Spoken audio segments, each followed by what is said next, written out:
السلام عليكم أصحابتا cunto shidan naga daawanaysiin maanta waxaa samaysan alaabtan baradhadan iyo ukun maasha Allah waxa ka hagaajina waa arkitiin waxa nooga soo baxday marka hagaajina kadib sidaan quruxda badan asxaabta wixii cusub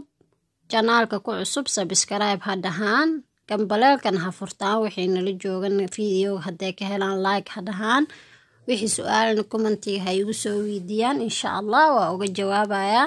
baradhadii ukunta waa u jeediyay marka hagaajiye kadib saanay ku soo baxday sida tan quruxda badan ee ku soo baxday waatana waxa u baahanaa 3 xabo ukun waa kareynayna dabka saarna hadda uu noo karkaraya waa u jeediin 4 xabo baradho oo dhexdhexaad waa jarjaraya hadda saa u jarjara waa u jeediin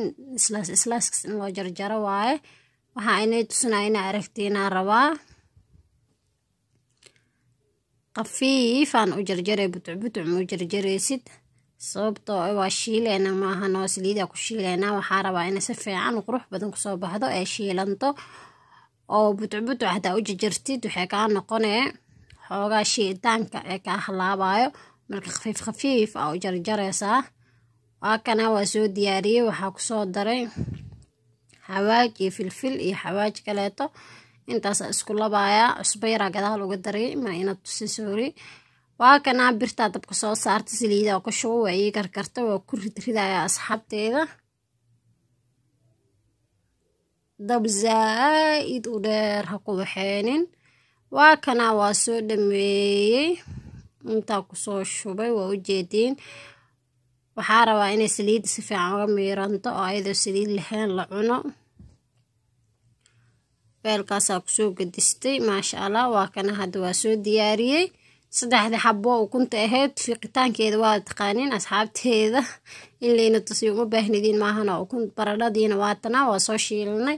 si fiican oo soo diyaarsanay subscribe dhaha like dhaha commentiga su'aalo igu soo weydiiyay wixii su'aalo qabtiin waatana mid saafraan yara ku daray midana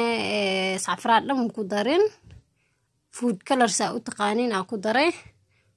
color qurux badan oo ku soo baxday waa u jeedin taasna waa caadi color dhan kuma darin assalaamu calaykum waraxmatullaah